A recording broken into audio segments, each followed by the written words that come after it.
Halo Sobat Sehat, pada video kali ini saya akan membahas topik tentang apa bahaya jika sering sembelit. Nah, jadi Sobat Sehat, sistem dalam usus besar kita itu mirip dengan sistem pembuangan limbah. Apabila saluran pembuangan limbah ini tersumbat, maka limbah-limbah tersebut tidak dapat dikeluarkan dengan baik. Akhirnya limbah-limbah tersebut akan menumpuk dan mencemari rumah. Ya.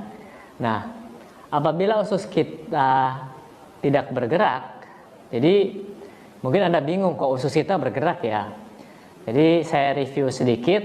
Waktu dulu kita di pelajaran biologi pernah diajari bahwa usus manusia itu bergerak dan disebut peristaltik usus.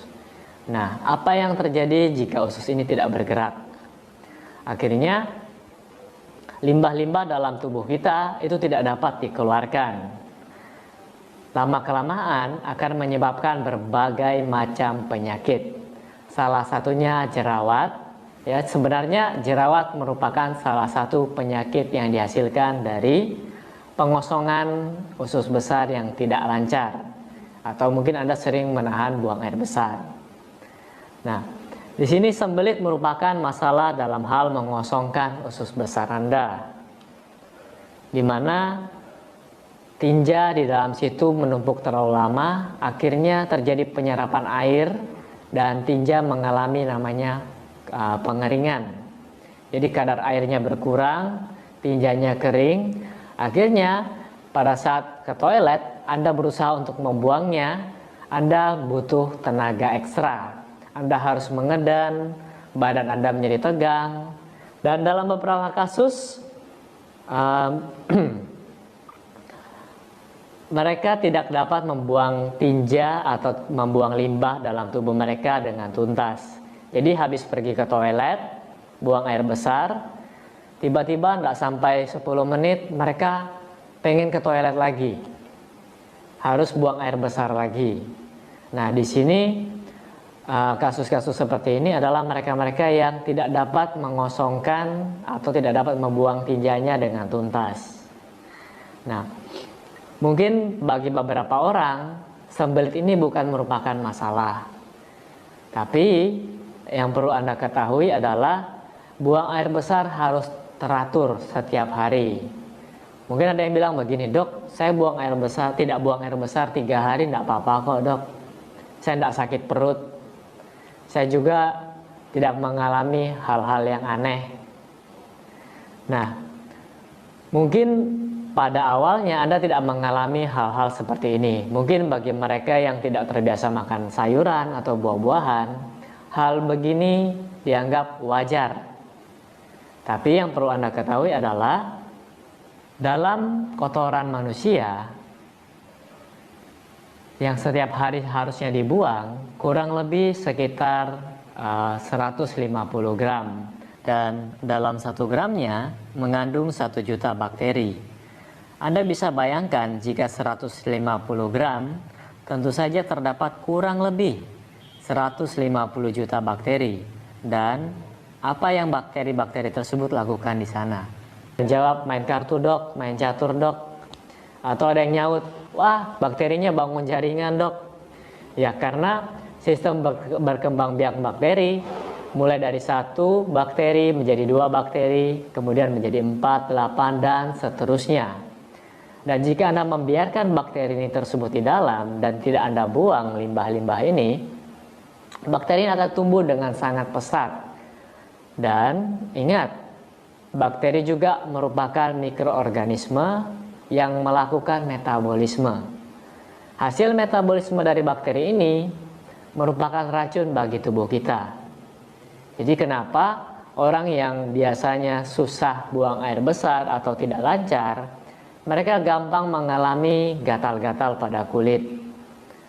Terutama pada anak-anak, mereka mudah mengalami batuk pilek. Sudah berobat ke dokter, sembuh, tidak lama kemudian batuk pilek lagi. Karena sistem pencernaan mereka tidak baik. Mereka tidak dapat mengosongkan, tidak dapat membuang limbah-limbah ini dengan baik.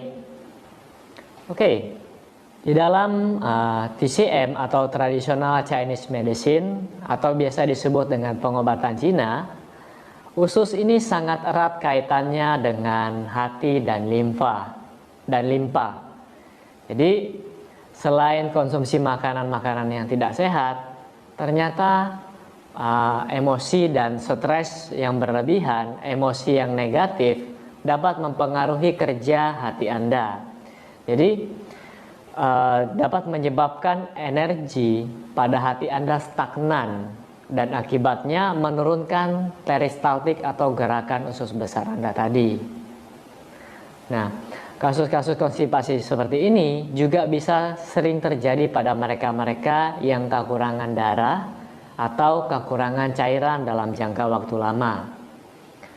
Nah, di sini saya mau bahas dulu apa pengaruhnya kekurangan darah terhadap konstipasi. Pada orang yang kekurangan darah, di mana kita tahu darah ini merupakan zat yang mengantar nutrisi ke seluruh tubuh. Jadi jika darah dalam tubuh Anda kurang, ibaratkan tubuh Anda kekurangan transportasi untuk mengangkut sari-sari makanan atau nutrisi dan oksigen ke seluruh tubuh. Di mana organ-organ tubuh seperti hati dan usus besar Anda itu juga membutuhkan namanya nutrisi. Nah, jika nutrisi ini kurang, maka hati dan usus besar Anda tidak dapat bekerja dengan baik. Akhirnya gerakan peristaltik usus besar Anda pun melemah. Jadi Anda akan susah untuk buang air besar nantinya. Kemudian air di sini juga sangat berperan penting untuk menghidrasi usus besar Anda, di mana di dalam kotoran, air sangat berperan penting untuk membentuk kotoran tadi. Jadi kotoran tersebut dapat terbentuk dengan baik jika Anda cukup air dan cukup serat. Oke, jika Anda yang sering sembelit, maka Anda akan berpotensi terkena penyakit-penyakit seperti berikut, yaitu jerawat, gangguan pada kulit, penyakit kulit misalnya, kemudian polip usus, wasir, bahkan bisa sampai terkena kanker. Jadi bagaimana solusinya dok? Saya sembelit. Nah, Anda boleh tonton video saya selanjutnya dengan topik terapi sembelit yang dapat Anda lakukan di rumah. Oke, saya di sini juga menyiapkan 2 video lagi buat Anda. Semoga video-video ini dapat menambah wawasan Anda dalam bidang kesehatan dan gaya hidup. Jika Anda menyukai channel kesehatan seperti ini, Anda boleh klik like di bawah ini, subscribe, dan share pada teman-teman Anda. Sampai jumpa di video saya selanjutnya. Salam hebat luar biasa.